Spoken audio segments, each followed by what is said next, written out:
오늘 민수기 강의 63번째 시간입니다. 회상원이라는 큰 제목이고요. 출애굽에서부터 시내산까지 여정들을 같이 살펴보겠습니다. 민수기 33장에서는 특히 오늘 1절부터 시작해서 49절까지는 애굽으로부터 시작해서 모압 평지까지 지금까지 쭉 진행됐던 내용이거든요. 32장까지 나왔던 여정입니다. 애굽부터 모압 평지에 이르기까지 이스라엘의 지난 40년간의 여정을 기록하고 있습니다. 오늘 본문에서 1절에서 4절까지는 전체 서론 역할을 하는 부분이고요. 전체 여정은 총 3부분으로 나뉘어져 있습니다. 그래서 그 3부분을 나뉘어서 회상 오늘은 1, 2, 3 이렇게 3주에 거쳐서 살펴볼 건데요. 오늘 5절에서 15절까지는 이집트부터 시작해서 시내 광야까지 총 11곳의 캠프를 진영을 친 것을 나타내고 있고요. 그리고 16절부터 36절까지 다음 주에 살펴보겠죠. 시내 광야부터 가데스까지 그래서 총 21군데 진을 쳤습니다. 그리고 마지막으로 37절부터 49절까지 가데스부터 지금 이스라엘 자손들이 있는 이 모압 평지까지 총 9군데 진을 쳤습니다. 여기 등장하고 있는 총 41개의 캠프장에서 첫 출발지인 애굽의 오늘 본문에 람셋이 등장을 하는데요. 람셋까지 포함시키면 이 여정 리스트에 등장하는 진영은 총 42군데가 됩니다. 그래서 골든 웨남 같은 사람은요, 이 저자가 의도적으로 7, 6, 40이잖아요. 7개씩 6개로 나뉘어서 전체를 구성하고 있다. 아마도 이 웨남이 이렇게 본 이유는 마태복음 1장에 나와 있는 그 족보를 생각한 것 같아요. 거기 족보에는 14개의 이름으로 14개, 14개, 14개 이렇게 나눴죠.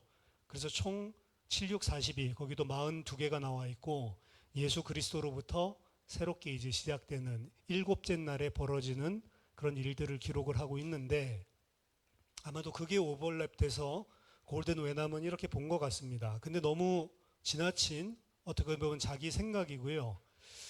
전체적인 여정을 이렇게 중요한 단위로 아까 전에 말씀드렸던 것처럼 애굽에서부터 시내 광야까지 그리고 시내 광야부터 가데스까지 그리고 가데스부터 모압 평지까지 나눠보는 게 훨씬 더 뒤에 여정을 살펴보는데 이롭지 않을까 생각을 합니다. 33장에 나와 있는 이 지명들 가운데에는요 17개는 이전에 출애굽기나 그리고 민수기에 전혀 등장하지 않는 민수기 33장에서만 등장하는 이름이고요. 그 위치나 지리적인 곳이 어딘지 사실 오늘날 알 길이 없습니다. 왜 지금 이 위치에서 그러면 33장에서 이스라엘 40년 전체 노정에 대한 기록을 하고 있는가, 그 목적이 무엇인가 라는 부분들을 생각을 해봐야 되겠죠. 지난주에 우리가 살펴본 것처럼 민수기 32장에서는 우리가 요단강 동쪽에 남아 있기로 결정을 한 두 지파 반의 이야기를 살펴봤습니다. 그리고 오늘부터 다루는 이스라엘 40년 전체 노정 목록이 49절에서 끝나는데요. 끝나고 나면 바로 다루는 내용이 가나안 땅 분배에 대한 내용입니다. 그렇다면 오늘 33장 1절부터 49절까지의 여정은 결국 언약을 받았음에도 불구하고 가나안 땅에 들어가지 못하고 실패한 자들에 대한 전체 여정이에요. 그 여정이 딱 끝나고 나서 전체를 지금 돌아보면서 정리하고 있는 것입니다. 그리고 이제 이 여정 목록이 끝나고 나면 50절부터는 가나안 땅 차지할 사람들에 대한 땅 분배 이야기가 등장한단 말이죠. 따라서 그들이 왜 광야에 묻힐 수밖에 없었는지 회상하고 있는 것입니다. 동시에 이 회상은 가나안 땅에 이제 곧 들어가는 약속의 땅을 기업으로 받을 남은 자들에게 주는 경고의 메시지의 성격이기도 합니다.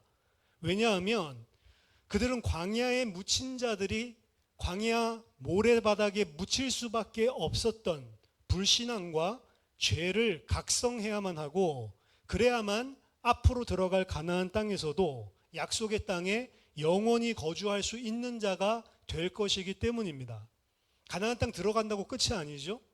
들어가서도 똑같이 이 사람들과 같이 하면 그 땅이 토해낸다고 분명히 말했기 때문에, 어떻게 보면 이 새로운 세대들, 가나안 땅 차지할 자들에게 주는 각성의 메시지가 되는 것입니다. 오늘 1절에서 4절까지가 서론이라고 했는데요, 여기부터 살펴보겠습니다. 1절 보니까 모세와 아론의 인도로 대오를 갖추어 애굽을 떠난 이스라엘 자손들의 노정은 이러하니라. 자, 이 1절은 이 여정 목록의 성격에 대해서 이야기하고 있습니다. 이 목록은 출애굽한 이스라엘 자손들의 지금까지의 전체 노정을 기록한 것입니다. 노정이라고 표현된 것은 마사라고 해서 동사 나사에서 나온 것인데, 나사는 들어 올리다라는 뜻을 가진 동사입니다. 그래서 여기서는 텐트, 장막을 치기 위해 박았던 정을 드러내다, 뽑아내다라고 하는 표현이고, 그래서 이스라엘의 진영을 거두고 움직이는 것을 표현하는 것입니다. 그게 노정입니다. 직설한다면 이스라엘 자손들이 장막의 정을 뽑아내면 이러하니라, 이렇게 이해를 할 수가 있는 거죠. 따라서 여기 나온 목록은 그들이 잠시 일정 기간 거주를 하고 있다가 이제 정을 뽑아내고 다른 지역으로 이동한 그 장소들을 의미하는 것입니다. 또 한 가지 중요한 표현은, 주목을 할 만한 표현은 대오를 갖추어라고 하는 표현인데요, 이와 더불어서 모세와 아론의 인도로라고 되어 있죠. 원래는 모세와 아론의 손 아래에라고 하는 표현입니다. 직역을 한다면 모세와 아론의 손 아래에라고 하는 표현과 대오를 갖추어라고 하는 표현은요, 전부 다 군사적인 용어입니다. 따라서 이스라엘은 전체 여정 자체가 그냥 여행이 아니라는 거죠. 여호와의 군대에 군사적인 진군을 담은 군사적인 문서로 규정을 하고 있는 것입니다. 본문에서는 모세와 아론을 지휘관으로 표현을 하고 있지만 그들은 인간 지휘관이었고, 최종적인 총사령관은 여호와 하나님 자신임을 우린 지금까지 읽어본 성경을 토대로 행간을 이해해야만 합니다.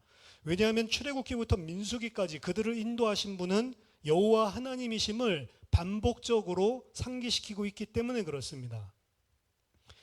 그래서 이 모세를 통해서 출애굽해서 40년 동안 걸어온 길은 하나님의 군대의 진군 과정으로 묘사를 하고 있다. 이게 1절에서 우리가 생각해 봐야 될 내용입니다. 2절, 모세가 여호와의 명령대로 그 노정을 따라 그들이 행진한 것을 기록하였으니 그들이 행진한 대로의 노정은 이러하니라. 자, 이 목록은 기록자가 모세인 것을 밝히고 있습니다. 민수기에서 모세가 저작을 했다라는 사실에 대해서 말하는 유일한 증언이 오늘 2절입니다. 여기서 모세가 저작했다라고 말하는 것은 구체적으로는 이 노정 목록이 되겠죠. 하지만 모세가 기록했다라는 사실을 3인칭으로 기록하고 있는 것을 봤을 때 모세가 작성한 목록을 사용해서 민수기를 기록했지만 후대가 편집한 흔적이기도 합니다. 이게 그렇죠. 모세가 기록한 목록이 이러하니라 이런 식으로 쓸 필요가 없는 거죠. 그래서 모세가 기록한 여정 목록을 가지고 후대가 편집한 내용이라는 거죠. 따라서 엄밀히 말하면요, 우리가 보통 창세기부터 신명기까지를 모세오경이라고 하는 표현을 쓰는데 사실은 모세오경이라는 표현은 부정확한 표현입니다. 오경 상당 부분이 모세가 기록한 내용들을 담고 있겠지만 오경 안에는 여러 곳에서 모세 자신이 기록한 것이 아닌 부분이 존재하기 때문에 그렇습니다.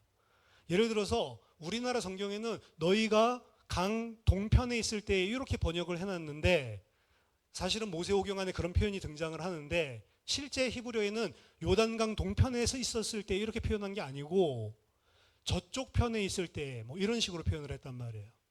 그건 무슨 소리죠? 요단 동편을 가르치는데 저쪽 편에 우리가 있을 때 이 소리는 지금 이 사람은 안쪽에 들어와 있다는 거죠. 요단 서편에.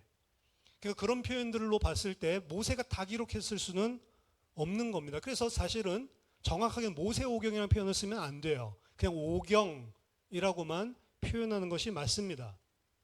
아무리 보수적인 학자들도 그래서 모세의 저작설은 핵심적인 저자가 모세이다 정도로만 이야기를 하고 있을 뿐입니다. 근데 그런 식으로 이야기를 하면 꼭 이단 비슷하게 생각을 하기가 쉽단 말이에요. 그렇지 않다는 거. 이사야서를 이사야가 다 쓰지 않아도 하나의 말씀이고요. 이사야서는 그냥 이름을 붙인 거지, 책에다가. 예레미야서를 예레미야가 안 써도 상관이 없는 겁니다. 그렇죠?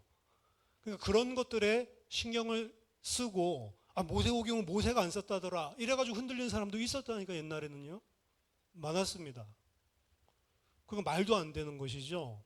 그런 것에 전혀 신경 쓸 필요가 없습니다.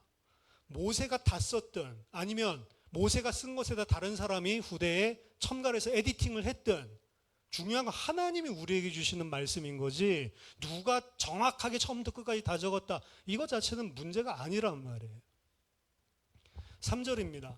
그들이 첫째 달 15째 날에 람셋을 떠났으니 곧 6월절 다음 날이라. 이스라엘 자손이 애굽 모든 사람의 목전에서 큰 권능으로 나왔으니 애굽인은 여호와께서 그들 중에 치신 그 모든 장자를 장사하는 때라. 여호와께서 그들의 신들에게도 벌을 주셨더라. 자, 이 이스라엘의 이 여정은 출애굽 사건으로부터 시작되고 있음을 3절 4절이 이야기하고 있습니다.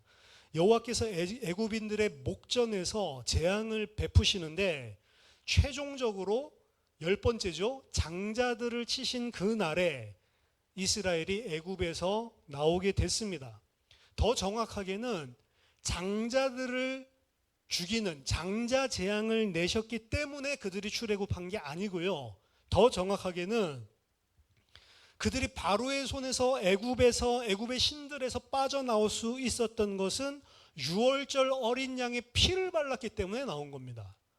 장자 재앙이 너무 큰 재앙 쳐서 애굽이 보내줬다가 아니고 6월절 어린 양의 피를 발랐을 때 바로의 손에서 빠져나올 수 있었다. 핵심은 어린 양의 피라는 것입니다. 출애굽의 근본적인 이유는 무엇입니까? 왜 그렇게 장자들을 치고 10가지 재앙을 하면서까지 왜 어린 양의 피를 바르면서까지 이스라엘 백성을 애굽에서 출애굽시켜야만 하는 것입니까? 그 근본적인 이유는 하나님께서 아브라함에게 주셨던 언약 때문입니다. 아브라함의 언약은 크게 두 가지입니다. 씨에 대한 언약과 땅에 대한 언약입니다. 씨에 대한 언약은 생명에 관한 것인데 생육하고 번성하여 땅에 충만한 것을 이야기하고 무자했던 아브라함에게 내가 너로 말미암아 큰 민족을 이루겠다라고 약속하신 그게 이제 씨에 대한 약속, 생명에 대한 약속입니다. 출애굽기 1장에 보니까 이 씨에 대한 언약이 성취됐어요. 그래서 단 70명 내려간 그곳에서 70명 내려간 그 애굽 땅에서 출애굽기 1장은 아무리 바로가 막으려고 해도 이스라엘 백성이 생육하고 번성하고 충만했다라고 하는 사실을 보여줍니다. 애굽인들이 위협을 느낄 정도로 큰 민족을 이뤘습니다. 씨에 대한 언약이 성취된 장면이 출애굽기 1장이에요. 하지만 아무리 큰 민족이 되어서 잘 산다 하더라도 그들은 애굽에 있으면 안 되는 겁니다. 왜 그렇죠? 하나님께서 땅에 대한 약속을 아브라함에게 주셨기 때문에 그렇습니다. 내가 이 땅을 네 자손에게 주리라. 그게 가나안 땅이거든요. 그 가나안 땅으로 반드시 가야 되는 이유는 언약 때문이에요. 그래서 그 시간표를 언제로 하나님께서 잡으셨냐? 사실 430년 동안 애굽에 있었을 때인데 아브라함이 언약을 받고 나서 400년, 500년이 흐르고 나서야 하나님께서 이들에게 그 아브라함이 주셨던 언약을 성취하려고 하시는데 그 시간표가 언제냐? 요셉을 알지 못하는 왕이 일어나서 이스라엘 백성들 온갖 고역에 시달리고 고생시켜. 그래서 더 이상 이렇게는 살 수 없다. 본인들 스스로가 그거 깨달았을 때 그때 하나님께서 절실하게 느끼고 있는 그들에게 찾아가신 겁니다. 야곱 아브라함과 이삭과 야곱에게 주신 언약을 기억하시고 그 시간표에 그들을 출애굽시킨 거죠. 문제는 뭐냐면 하나님이 이들을 출애굽시킨 목적과 이스라엘 백성이 애굽에서 나온 목적이 달랐다는 게 이제 문제입니다. 이스라엘 백성들의 목적은 이제 애굽에서 먹고 살기 힘들어요. 괴로워요. 그러니까 여기서 좀 빠져나가서 좀 행복하게 자유롭게 살고 싶어. 그게 이스라엘이 출애굽하고 애굽에서 빠져나오려고 하는 목적이었습니다. 근데 하나님의 목적은 그게 아니고 뭐라고요? 언약의 성취라고요. 가나안 땅, 그 땅은 뭘 상징하는 거죠? 하나님이 그의 백성과 함께 거주하는 땅. 그들은 여호와 하나님의 백성이 되고 여호와 하나님은 그들의 하나님이 되고, 누가 하나님과 함께 살 수 있냐? 하나님을 전적으로 믿고 신뢰해서 오직 그분에게 순종하는 자만 영원히 함께 살 수 있습니다. 불순종하는 건 죄이기 때문에 하나님과 함께 할 수 없는 거거든요. 그러니까 그 가나안 땅에서 하나님께서 이루고자 하시는 것은 사실은 하나님의 함께 거주하는 땅, 에덴에서 아담이 쫓겨났잖아요. 인류가 실패를 했는데 그 실패했던 인류를 아브라함의 자손을 통해서 회복시키려고 하는 거예요. 다시 하나님과 함께 거주하는 하나님의 백성들, 그 사람들을 만들려고 사실 가나안 땅으로 끌고 가려고 하는 것입니다. 근데 이스라엘 백성 거기에는 관심이 없어요. 이제 애굽에서 빠져나왔으니까 불행 끝, 행복 시작, 이런 생각을 가지고 이런 마인드로 나왔단 말이죠. 5절에서 8절입니다. 이스라엘 자손이 람셋을 떠나 숫곳에 진을 치고 숫곳을 떠나 광야 끝 에담에 진을 치고 에담을 떠나 바알스본 앞 비하히롯으로 돌아가서 믹돌 앞에 진을 치고 하이롯 앞을 떠나 광야를 바라보고 바다 가운데를 지나 에담 광야로 사흘 길을 가서 마라에 진을 치고. 자, 여기서 중요한 것은 8절에 나오는 바다 가운데를 지나갔다라고 하는 표현입니다. 그러니까 진치고 진뽑고 진치고 진뽑고 이렇게 나오다가 서술이 등장을 하는 부분인데, 바다 가운데를 지나갔다. 홍해 사건 이야기하는 거죠. 누가 하나님과 함께 살 수 있다라고 이야기를 했냐면 하나님 전적으로 믿고 신뢰하고 오직 그분께 전적으로 순종하는 자가 하나님과 함께 살 수 있다라고 이야기했습니다. 그렇기 때문에 사실은 하나님께서는 홍해 사건을 허락하신 거예요. 출애굽기 13장을 보면 알겠지만 그냥 우연하게 생긴 것이 아니고 일부러 하나님이 거기에 진치고 있으라고 명령하십니다. 그리고 바로의 마음을 강팍하게 하셔서 특별병거 600승을 끌고 이스라엘을 추격하게 만든 것도 하나님이라고 이야기를 합니다. 이스라엘은 바다 막혀 있는 곳에 진치고 기다리고 있게 만들고, 뒤에서는 바로의 마음을 강팍하게 해서 애굽 백성들을, 군사들을 이스라엘 몰아가고. 누가 만들어 놓은 거냐? 이 진퇴양난의 문제를 하나님이 만들어 놓은 거다라고 성경 분명히 이야기를 하거든요. 왜 그러냐? 하나님을 전적으로 신뢰하고 그분께 순종하는 자만 하나님이랑 영원히 함께 할 수 있기 때문에 지금 이스라엘은 왜 나왔다고요? 잘 먹고 잘 살기 위해서. 이들을 바꿔야만 되는 겁니다. 그래서 하나님 입장에서는. 그렇기 때문에 하나님은 그들에게 홍해를 허락하신 거예요. 하나님을 전적으로 믿고 신뢰하고 그분께 전적으로 순종하는 아들들로 만들기 위해서 그런 것입니다. 왜? 그래야만 가나안 땅에서 영원히 하나님과 함께 살 수 있기 때문에. 홍해라고 하는 것은 뭐냐? 사람의 힘으로는 절대로 해결할 수 없는 문제예요. 앞에는 홍해가 가로막혀 있고 뒤에는 이스라엘 백성을 특별병거까지 동원시켜서 전 군대 장관들이 다 추격하고 있습니다. 이스라엘이 그 눈을 들어 그들을 쳐다봤다라고 이야기하거든요. 눈을 들어 보고 심히 두려워하여 여호와께 부르짖었다. 눈을 들어 뭘 봤냔 말이에요. 이스라엘이 무엇을 봤고 어떤 눈으로 그걸 본 거고 어떻게 봤냐라고 하는 게 중요합니다. 근데 이스라엘은 어떤 눈으로 봤냐?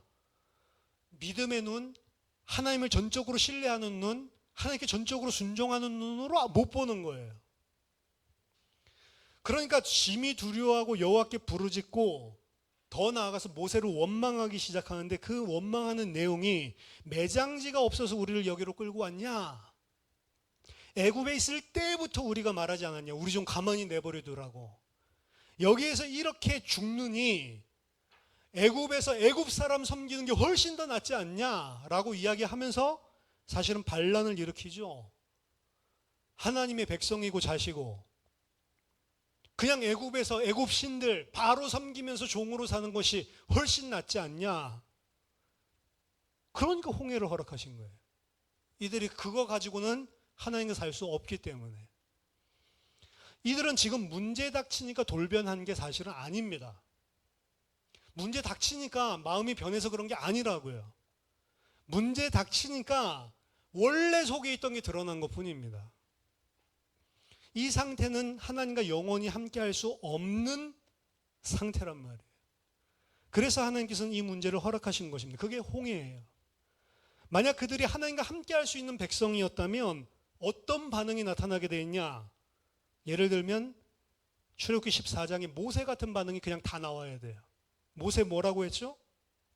너희는 두려워하지 말고 가만히 서서 여호와께서 오늘 너희를 위하여 행하시는 구원을 보라. 너희가 오늘 본 애굽 사람을 영원히 다시 보지 아니하리라. 여호와께서 너희를 위하여 싸우시리니 너희는 가만히 있을지니라. 너희는 가만히 있을지니, 가만히 있을지니라고 뭐라고요? 원어에 shut up, 닥치고 있어라, 그 소리예요. 만약에 모세 같은 믿음을 가졌다면 이스라엘 백성들이 다 이러고 있었어야 돼. 그렇죠? 모세의 이런 반응은 여호와 하나님의 자신의 언약에 대한 신실하심을 전적으로 믿었기 때문에 이런 반응이 나오는 겁니다. 우리는 까맣게 잊고 있었던 언약을 430년 동안 잊지 않고 기다리셨다가 그 언약을 지키기 위해 친히 여호와께서 내려오셨다고 되어 있거든요. 이렇게 보면 그분이 여호와입니다. 그분은 약속하신 대로 반드시 우리를 약속의 땅으로 인도하실 것이다.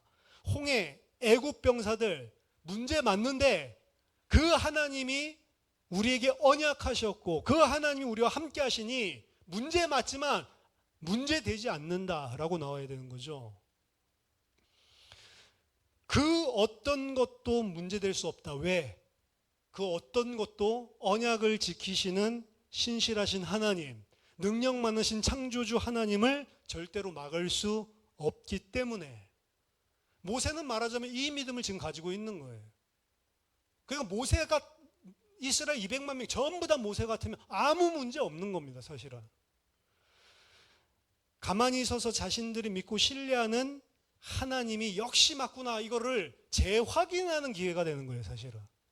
그렇죠? 가만히 있었더니 하나님이 홍해를 가르시고 마른 땅으로 그들 건너게 하시고 그리고 애굽 병사들은 전부 다 홍해 바다에 수장시켜버리는 하나님을 발견했을 겁니다. 그때 무슨 생각이 들어요? 가만히 모세 같은 믿음을 전체가 다 가지고 있다. 그걸 보면 야 역시 하나님 맞구나. 역시 내가 신뢰하는 그분이 능력 많으신 분이고 언약에 신실하신 분이고 그분이랑 함께 있으니까 그 어떤 것도 문제될 수가 없는 것이고 우리는 가나안 땅 반드시 가겠구나. 그렇게 되면 그들은 홍해 건너는 게 문제가 아니고 가나안 땅 들어가게 돼 있는 거예요. 바로 40년 돌 필요도 없이 더욱더 견고한 믿음의 뿌리를 내렸을 겁니다. 이 정도 문제가 문제되지 않는 하나님이 우리와 함께 계시는 게 맞다며 그 다음에 이제 뭐 물 없고 막 이런 거 있죠. 아무 문제가 안 되는 겁니다. 사실은. 8절에 하이롯 앞을 떠나 광야를 바라보고 바다 가운데를 지나 에담 광야로 사흘 길을 가서 마라의 진을 치고 마라를 떠나 엘림에 이르니 엘림에는 샘물 12과 종려 70그루가 있었으므로 거기에 진을 치고 마라와 엘림이 등장하는데 엘림에 대해서 자세하게 설명하고 있죠. 마라와 엘림은 출애굽기 15장에 홍해 사건 이후에 하나님을 막 찬양하는 장면이 나오고 막바로 등장하는 내러티브입니다. 홍해 사건 후 3일 뒤에 생긴 사건이에요. 단 3일 지났는데 마라에 샘이 있는데 먹어보니까 쓴물이라서 먹을 수 없는 물이에요. 그랬더니 당장 마실 물이 없으니까 백성들이 또다시 모세를 원망하기 시작하거든요. 단 3일 만에. 말하자면 홍해에서 하나님이 주려고 하는 응답을 그 사람들은 못 받은 겁니다. 그렇죠? 진짜 홍해에서 받아야 했던 응답은 그들이 하나님을 믿지 않고 지금 막 헛소리하고 애굽에서 죽는 게 애굽에서 바로를 섬기는 게 훨씬 더 낫겠다. 이 이야기 했었던 거를 홍해를 건너자마자 회개해야 돼요. 무릎 꿇고.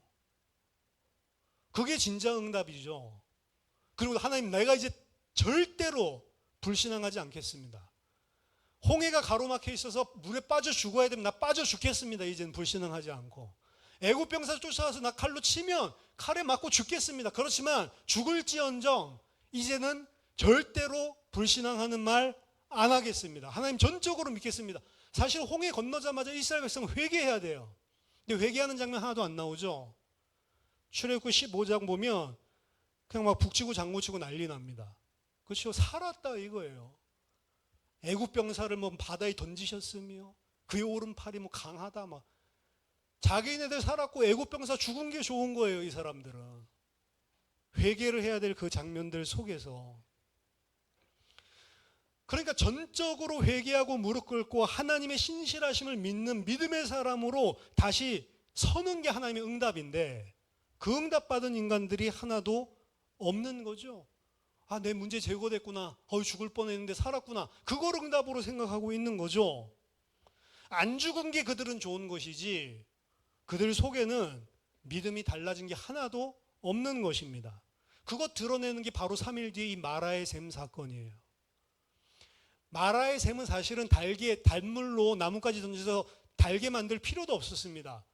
엘림이 등장하잖아요. 그게 바로 2-3시간 떨어진 곳이에요. 그 오아시스가 얼마나 거대한지 70개의 종려나무들이 있는 곳이라고 이야기했거든요.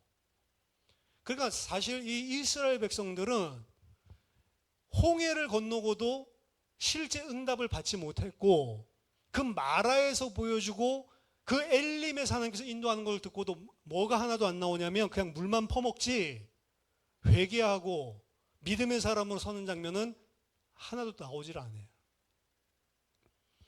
10절부터입니다. 엘림을 떠나 홍해가의 진을 치고 홍해가를 떠나 신광야의 진을 치고 신광야를 떠나 돕가의 진을 치고 돕가를 떠나 알루스의 진을 치고 알루스를 떠나 르비딤의 진을 쳤는데 거기는 백성이 마실 물이 없었더라. 르비딤을 떠나 시내 광야의 진을 치고. 자, 르비딤이 등장하는데 또 여기 서술한 게 나왔죠.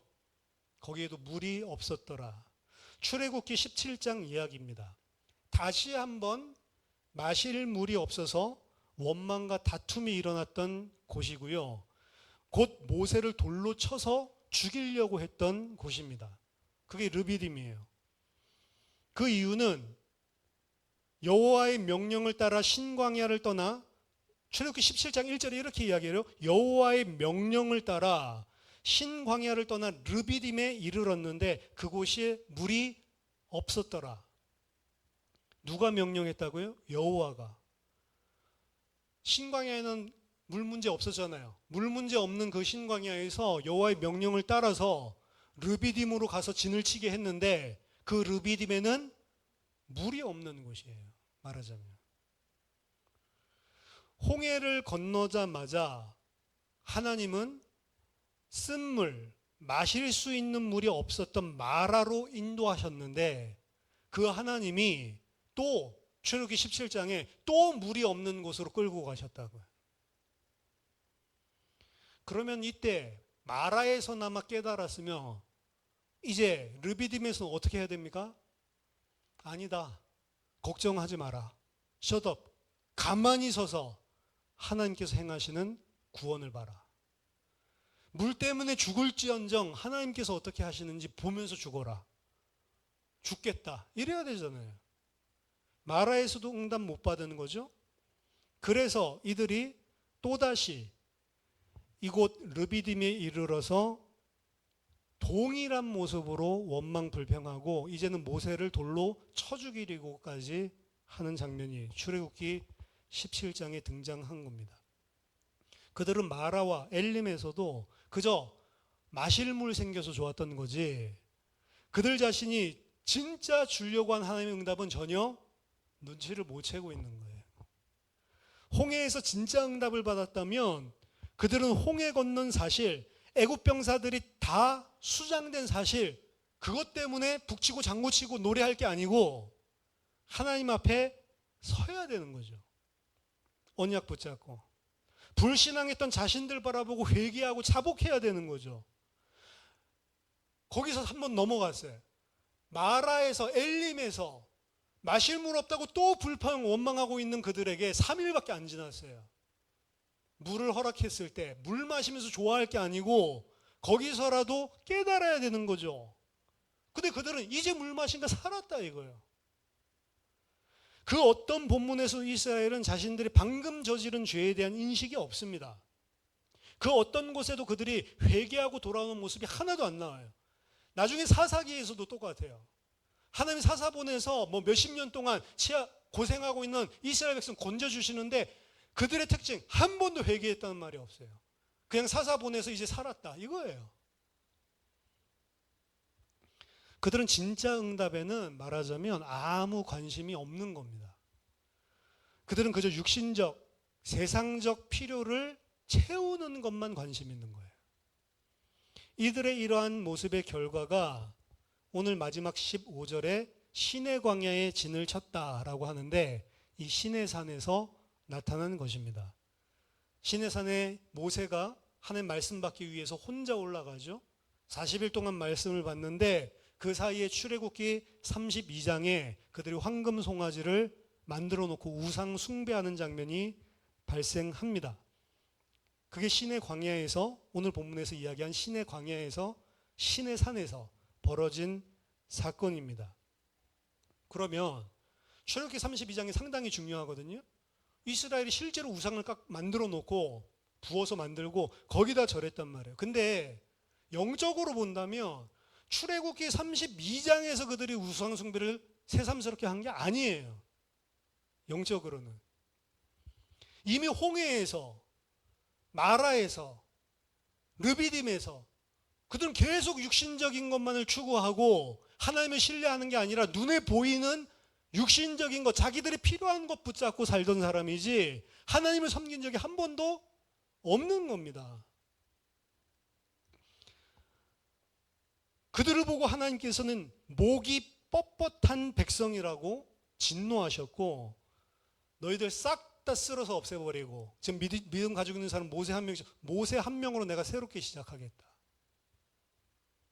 그때 모세가 하나님 앞에 목숨 건 중보기도, 이게 그리스도의 모형이거든요. 그냥 목숨만 건 게 아니에요. 하나님의 생명책에서 내 이름을 지워버리고 저들을 대신 버리지 말아달라. 그 중보기도 하거든요. 만약 모세의 생명건 중보가 없었다면 그들은 시내산에서 전멸할 영적인 상태에 있었던 겁니다. 왜? 하나님 그냥 한번 쓸어버린 게 아니에요. 계속 시내산 올 때까지 기회를 줬어요. 여기서 물 사건만 일부러 딱 기록하고 있거든요. 물 말고도 계속 시내산 올 때까지 하나님 기회를 줬었어요. 근데 단 한 번도 하나님의 응답을 받은 적이 없었다. 야, 이스라엘 놈들 어떻게 이럴 수 있냐? 이게 이스라엘 이야기가 아니고 우리 이야기라고요. 우리가 가지고 있는 죄성. 여기까지가 오늘 본문입니다. 이게 회상 1. 옛날에 부활 회상 1, 2, 3 아세요? 회상 1 이게. 오늘 받아야 될 응답들 3가지 정리해 보겠습니다. 첫 번째, 가짜 응답 말고 진짜 응답을 받아야 한다. 출애굽한 이스라엘 백성들에게 하나님이 진짜로 주시려고 했던 응답은 뭐냐? 하나님의 백성에게는 그 어떤 것도 문제되지 않는다라고 하는 믿음입니다. 왜? 창조주 하나님이 함께 하시고 모든 삶을 인도하는 백성이 되었기 때문에. 이 믿음이 있어야 하나님의 자녀예요. 이 믿음은 큰 믿음이 아니고 하나님의 자녀가 가져야 되는 가장 기본이고 근본적인 믿음입니다. 이 믿음 가지고 참 대단한 믿음이 어떻게 저런 믿음을, 이게 아니고 하나님의 백성, 그 땅에 들어갈 사람이라면 기본적으로 가지고 있어야 되는 믿음이라고요. 오늘 본문에서 말하는 것은 만약 우리에게 이 믿음이 없다면 우리는 우상 숭배하고 있다라는 걸 이야기하는 겁니다. 홍해가 갈라졌기 때문에 문제 해결된 게 아니에요. 애굽 병사가 물에 빠져 죽고 수장됐기 때문에 문제 해결된 게 아닙니다. 마라에 쓴 물에 나무까지 던져놨더니 단물이 되었더라. 그게 문제 해결된 게 아니에요. 하나님 본 문제랑 이 사람들이 본 문제가 달랐다고요. 엘림에 가니까 종려나무 70그루 있을 만큼 이제 물이 풍족하구나. 그게 문제 해결된 게 아니라니까요. 르비딤에서 반석에서 물 터져 나온 게 문제 해결이 아니란 겁니다. 하나님이 함께하기 때문에 원래부터 이런 것들은 문제가 아니었다니까요. 하나님이 괴롭히려고 이들에게 이런 문제를 허락하시는 게 아닙니다. 이들 괴롭히려고 문제 사건 몰아넣는 게 아니, 진짜 응답 받게 하려고 하는 거예요. 진짜 문제가 무엇인지를 보고 진짜 응답을 받게 하려고 하는 것입니다. 6월절 어린 양의 피로 구속받고 하나님이 이제 함께하는 신분을 가진 하나님의 백성에게는 문제가 없는 게 아니에요. 문제가 있어도 그 어떤 것도 문제가 되지 않아야 되는 겁니다. 이 응답 받으라고 인도하고 계시는 겁니다. 하나님 계속 이 응답을 주시고 이 문제를 제기하고 있는데 이스라엘 중에는 그 응답 받은 자가 하나도 없는 거죠. 이 본문들을 보면서 이스라엘에게 이런 먹을 것, 마실 물이 없는 이런 이스라엘에게 반석에서 물을 주셨으니 성도들도 그 기적적으로 역사하시는 하나님을 붙잡고 기도해라, 이런 식으로 설교를 해요. 포인트가 우상 숭배하고 있는 이스라엘이랑 똑같은 설교라고요. 그런 게 이런 식으로 설교를 해서 가짜 신자를 양성하는 강단이 많습니다. 여러분, 홍해도 가르신 하나님이 그 문제 해결할 수 있다, 기도해라, 이렇게 한다니까. 그 문제 때문에 죽지 않도록 하나님이 해결해 주신 건 맞습니다. 근데 하나님이 주시려는 진짜 응답은 그게 아니라니까. 그럼 하나님 미쳤습니까? 문제 주고 문제 해결해 주고, 아예 문제 안 주면 되지. 그게 해답이라며 왜 하나님이 문제를 일부러 주냔 말이에요. 하나님 돌았습니까? 놀리는 겁니까? 아니잖아요. 하나님 주려는 응답 포인트가 다른 거잖아요. 근데 이스라엘 백성은 그게 문제고 그거 해결해 준 게 하나님이라고 생각했다니까. 근데 그 문제가 그냥 생긴 게 아니고 성경은 뭐라고 하나님 일부러 그 문제 있는 곳으로 끌고 가셨어. 왜? 진짜 응답 주려고. 진짜 문제가 뭔지 알게 하려고. 하나님은 이스라엘 백성들을 하나님의 장자들로 만들려고 하는 거예요. 문제 줬다가 시달리게 하고 결정적인 순간에 문제 해결해서 장난치는 게 아니고 하나님의 아들들로 만들고 싶다고. 하나님은 왜 나는 교회 다니는데, 왜 나는 예수 믿는데도 이렇게 하나님이 어렵게 하시나? 뭘 어렵게 해요? 십중팔구 경제입니다. 어렵다고 하는 거 아니에요? 성도들이 왜 이렇게 어려운 고난을 경제입니다. 아니면 나머지 1, 2알은 건강 문제입니다. 그거에 딱 두 가지. 경제 문제, 건강 문제. 사실은 그렇죠? 왜 하나님이 이런 문제를 계속 허락하십니까? 질문부터 틀린 거예요. 그 질문을 하는 것부터가 하나님이 그런 문제를 허락하신 이유예요. 사실은 돈 없으면 없는 대로 살면 되는 겁니다. 도덕질 하거나 다른 사람 사기치지 말고 힘 있는 대로 최선을 다해서 열심히 할 수 있는 대로 최선 다하면 돼요. 그런데도 안 돼서 굶어 죽는다. 굶어 죽으면 되는 거예요. 거기에다가 무슨 하나님이 왜 나한테 이렇게 하시나 이런 말을 할 이유가 있어요. 하나님 믿는다면서. 거기에다가 무슨 홍해 가르신 하나님 역사하셔서 이 경제 문제를 해결해 주십시오. 왜 그런 기도를 하라고 가르치냐고. 그거 열심히 그냥 일하면 되지. 할 거 없으면 노가다를 하세요. 요즘 청년들 취직이 안 돼. 그 노가다 자리는 아무도 안 가가지고 지금 중국 사람들이 다 한다면서요. 그 사람들이 기술도 다 배워가지고 이제는 10년이 넘어가지고 10년, 20년 넘어. 숙련공들 좀 기술 있는 사람들 장인 이제는 한국 사람들 다 할아버지들이고 중국 사람밖에 없대. 그러면서 교회 다니면서 그 기도하겠죠. 하나님 나에게 직장의 문을 열어주십시오. 그럼 또 목사가 이야기하지. 하나님 홍해도 가르셨는데 함께 할 수 있다. 나도 기도해 줄게.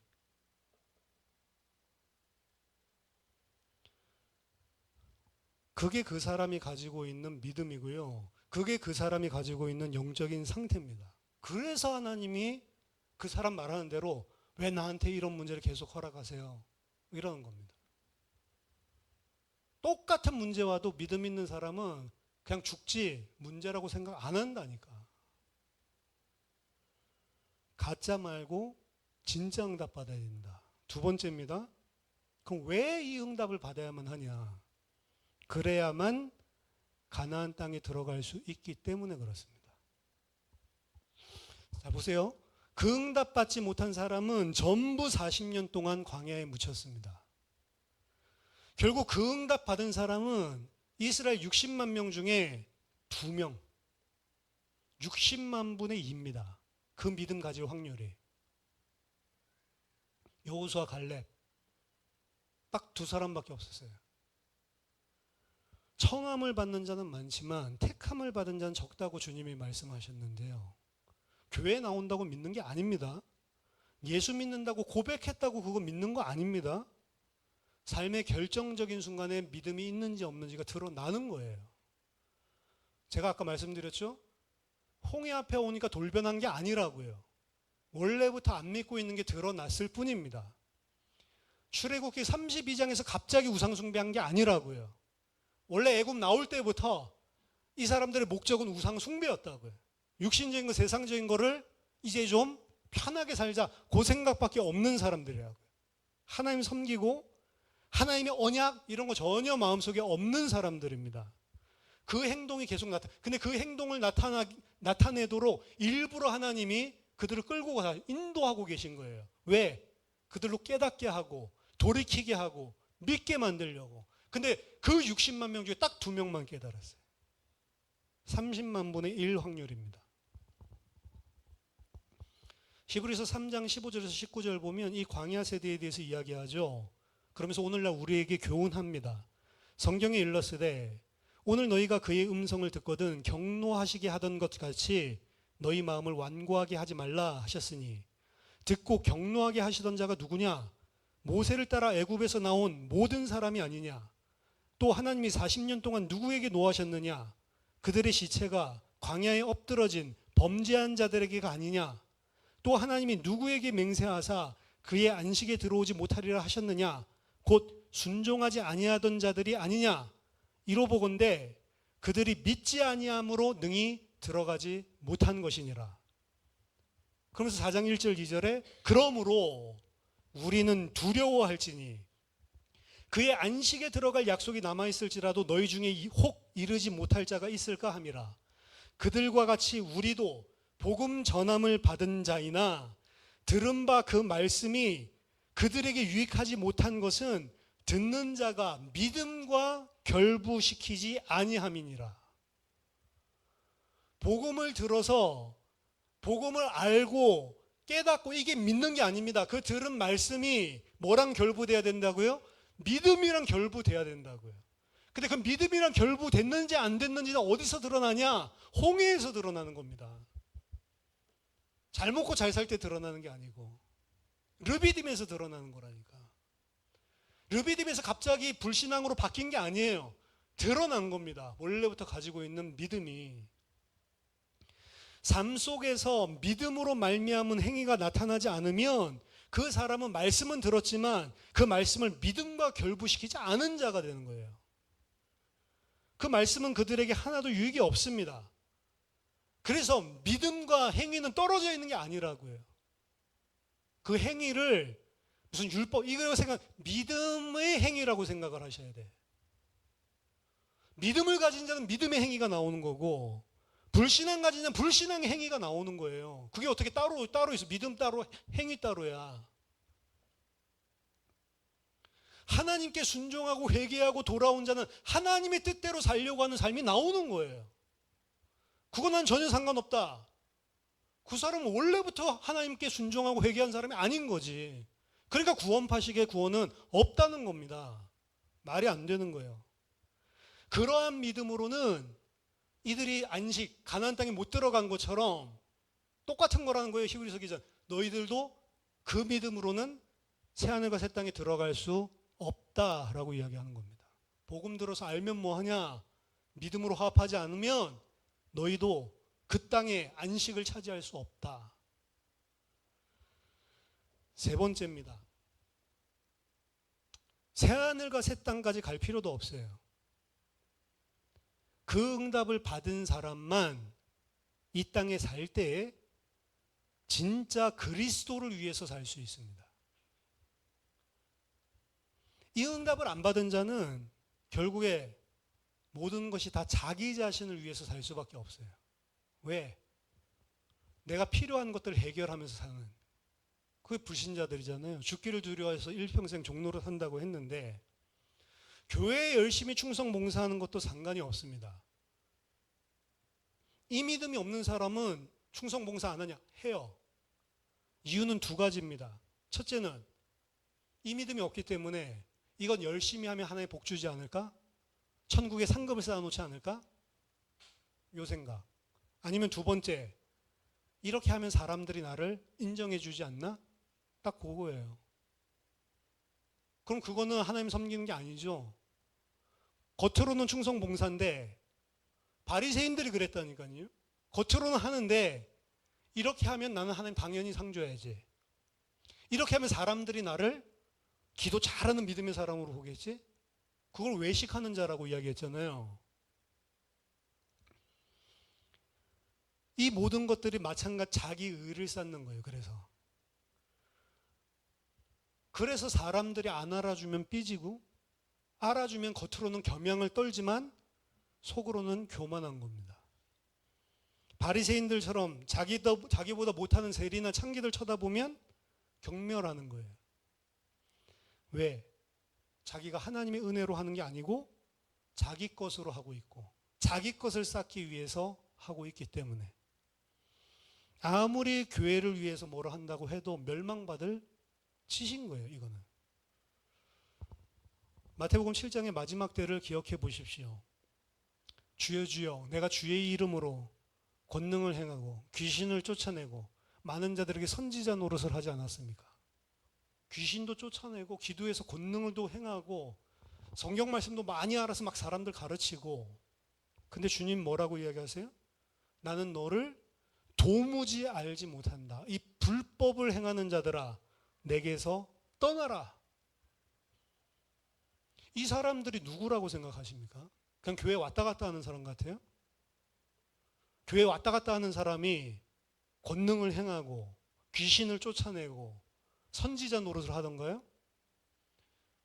교회 충성 봉사한 사람들이에요. 다.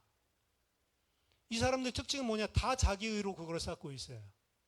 그러니까 아까 전에 말했던 대로 자기 의로 쌓아서 나중에 뭐 이 땅에서 복을 받든 아니면 나중에 천국에서 상급을 받든 아니면 이 땅에 사는 동안 사람들에게 인정을 받든 그게 된 사람들이거든요. 그러니까 이 사람들은 주님 앞에 나가서 내가 이것도 했잖아요. 내가 저것도 했잖아요. 그거 가지고 주장하는 거예요. 하나님한테.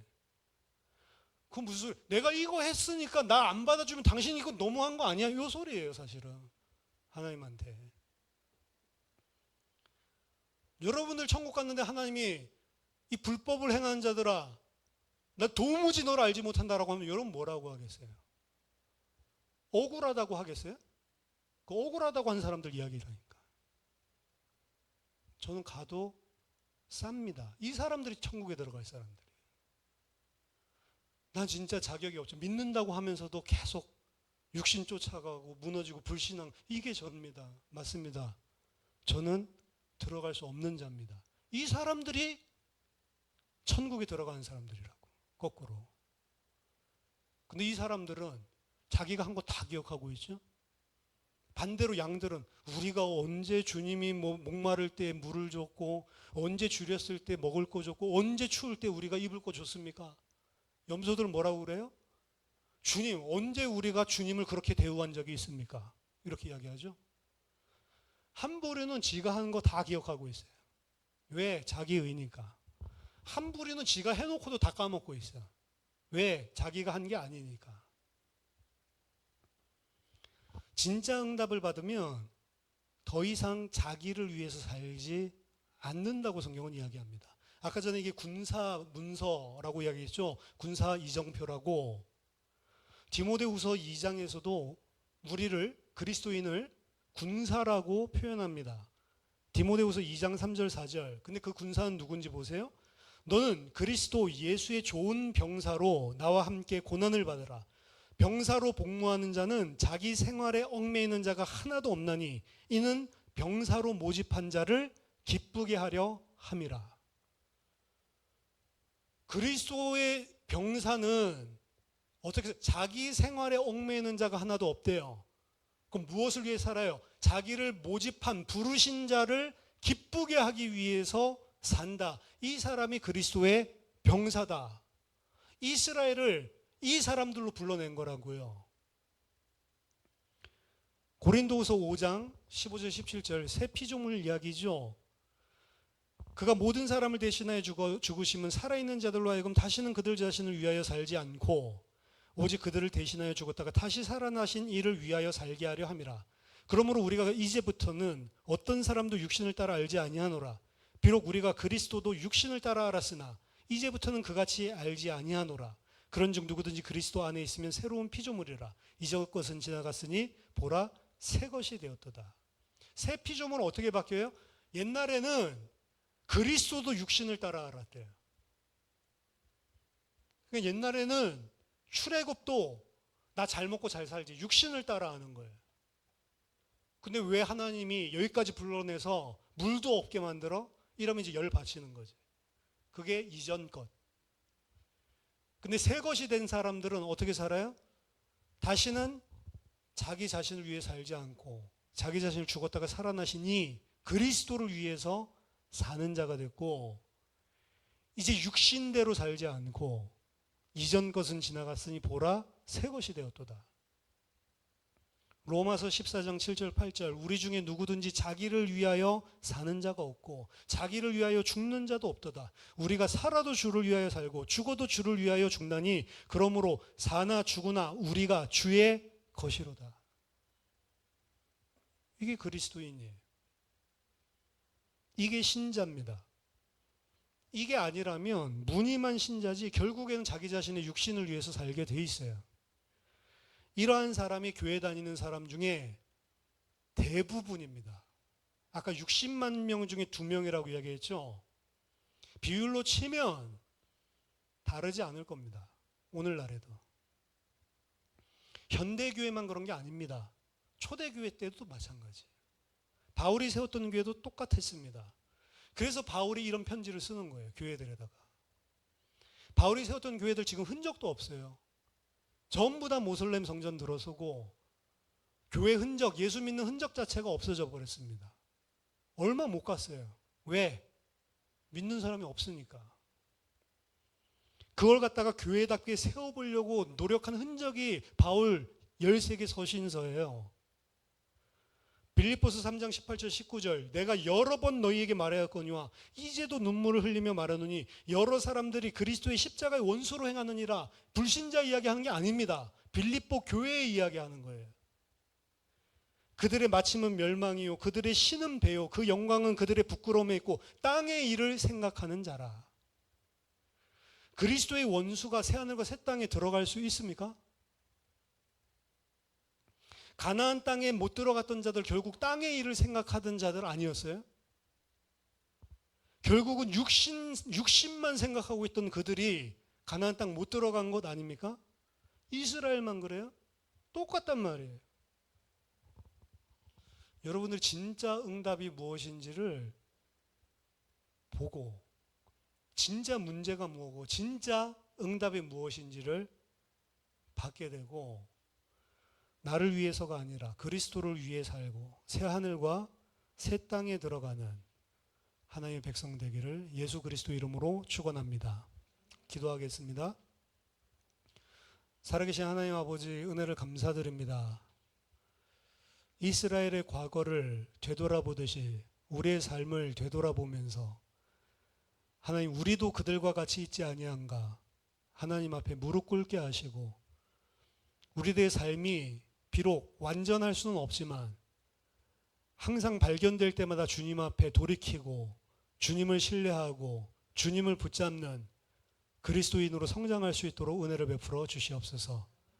마침내 새하늘과 새 땅에 들어갈 수 있는 하나님의 아들들이 다 되도록 은혜 베풀어 주시옵소서. 예수 그리스도 이름으로 기도하옵나이다. 아멘.